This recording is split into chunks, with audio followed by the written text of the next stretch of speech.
Okay, so this one is graphing the radical of a given graph. So we learned that f of x is really the same thing as a y, right? So we're only changing the y's of a graph. So what's going to happen to the coordinate? What are we going to do to the coordinate? We're not going to change x, and we're going to square root y. Bless you. Okay, so what do we know about square rooting numbers? I know that I can square root a positive number, right? I know that I can square root 0. What do I know about square rooting negative? Not possible. Okay, so here's what happens. For that graph, nothing will exist right there, right? I can't square root those, so that would be completely gone.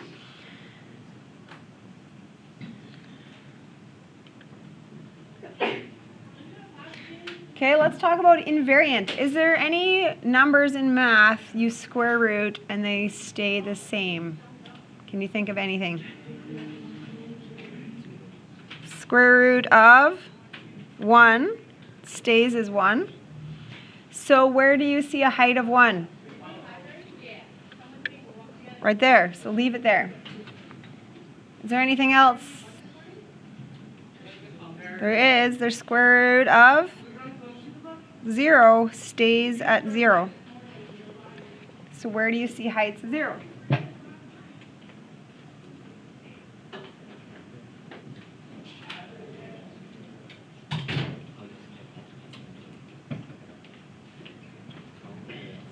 Okay, if you square root a number that is bigger than 1, okay, so like the square root of 9 is 3, so that would become smaller, right? If you square root a number that is less than 1, did you know this? So the square root of a half is actually bigger.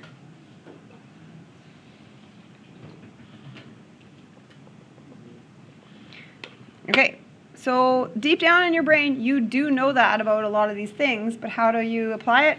So we did the invariance. Okay, so in this section, the numbers are less than 1. So my graph will need to go above it. And in this section, my numbers are bigger than 1, so I'm going to be smaller than it. I'm going to take a specific point. So what is the coordinate there? 3, 4. Where should I specifically put it? If I took 3, 4, it would become 3, 2.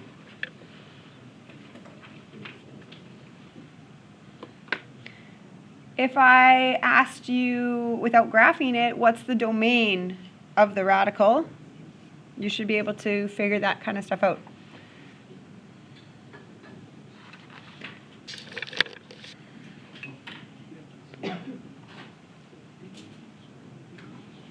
Okay, so this one, I'm not going to graph it, and I'm going to ask you, could you figure out the domain before we even graphed it? Where does the square root exist? So we're thinking here and here, that part of the graph I can square root, right? This part, I can't. So how would you express this as a domain?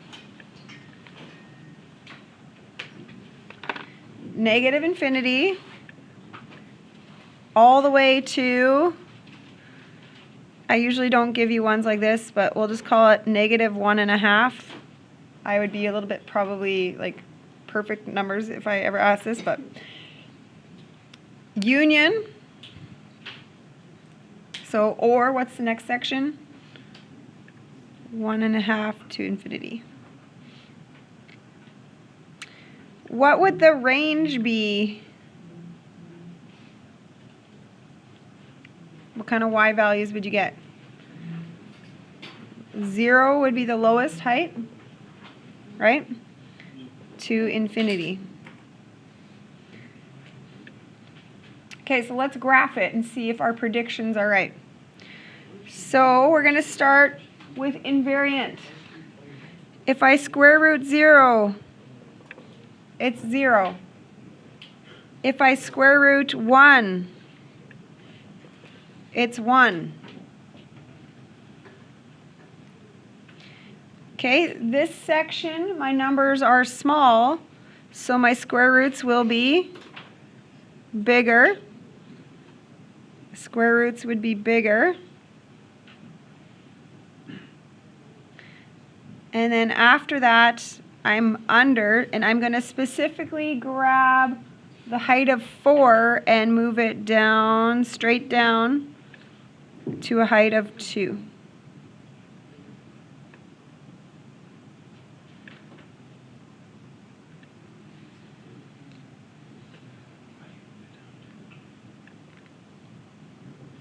So again, what am I doing? I'm taking this coordinate, which would be, whatever, 2.5 comma 4, and now it's 2.5 comma the square root of 4. That's what happened to it.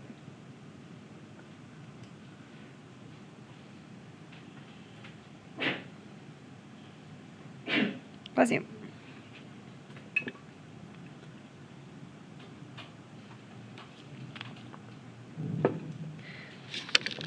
Okay, so on this last one, I'm going to draw the square root over here. So there's going to be nothing in this section.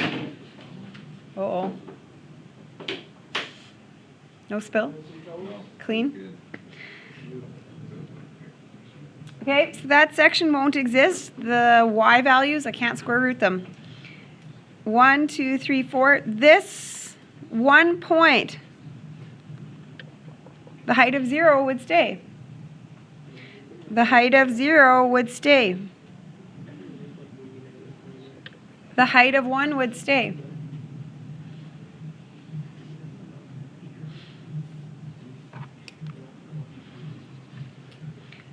This section will need to go above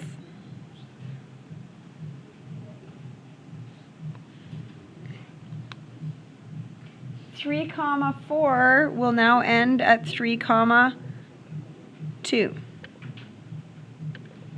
And that's it. So my domain would consist of -4 and then 1 to 3. -4 and 1 through 3. That's my domain. Okay? Do you notice that I did not put an arrow here? Why didn't I put an arrow? Because there was no arrow there. So my graph doesn't have an arrow. Okay? I put an arrow here because that graph had an arrow.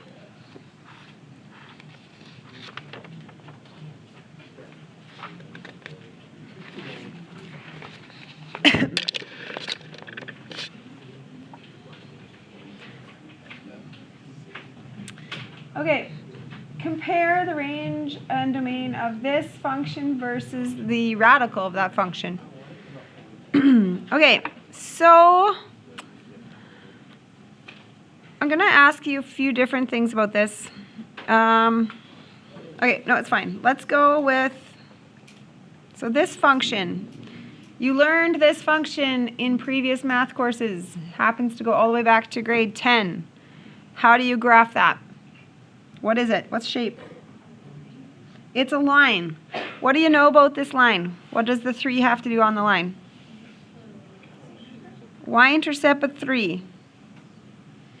And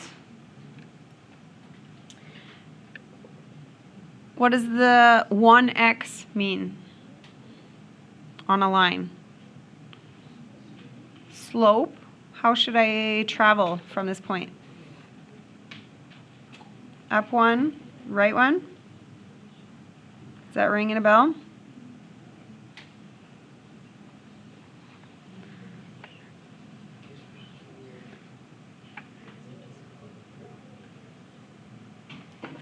Okay, so now we're going to do the radical of that.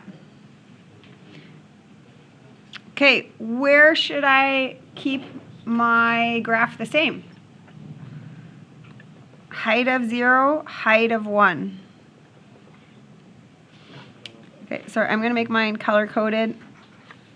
Yellow is the line, and I'm going to do a pink for the...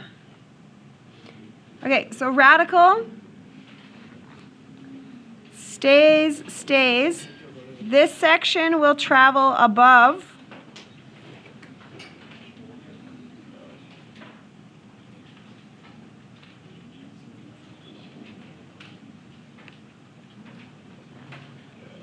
And I moved a coordinate 1, 4 to 1, 2.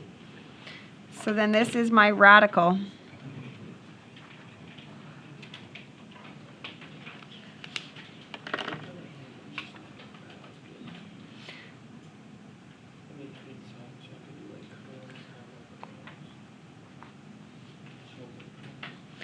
Okay, when we graphed radicals, what did we learn about this transformation of the radical?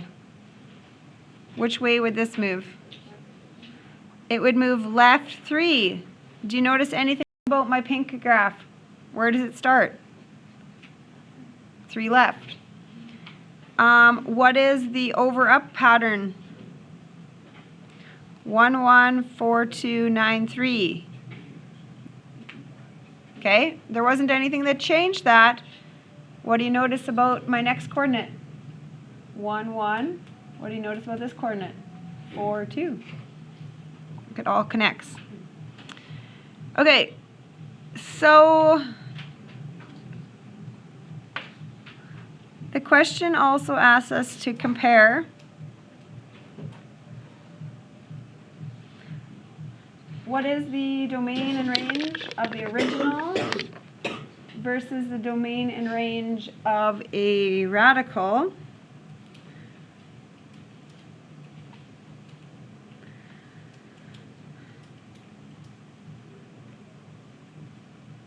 So my yellow graph, what's the domain, what's the range of the yellow one?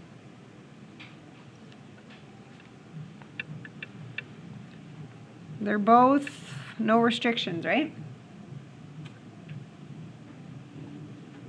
What's the domain of the pink graph? -3 to infinity. And what's the range? Okay, so do you see how lots of this ties together? Okay, this one, question at the bottom, says, find the invariant points between this and this. So this again, kind of like thinking, so how do I know what the invariant point is? So tell me, what am I looking for? How do I know something is invariant on a radical? What are you actually looking for? Something that stays the same, but what math are you looking for? Where what is happening? What's happening? The y is 0 or the y is 1. That's what you're looking for. Okay, I have 2 options for you here. Do you like to graph stuff? Do you like to do stuff algebraically? Okay, you pick. So, if I'm an algebra person, where y is 0, where y is 1, I'm doing this with algebra.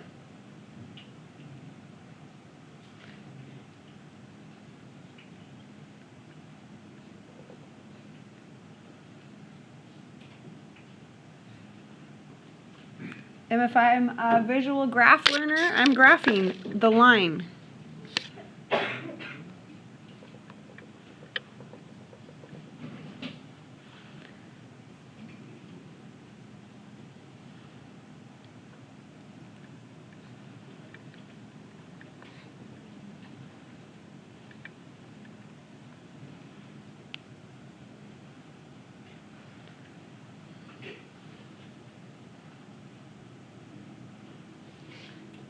Okay, so if you were a person who graphed it,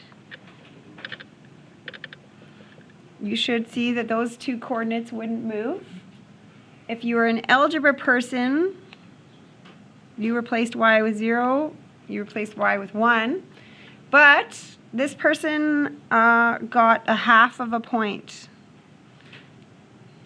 This is great work, but I didn't answer the question. What is this person missing right now if I leave it? What does the question say? Find the invariant points. How do you have to write your answer when you answer a point?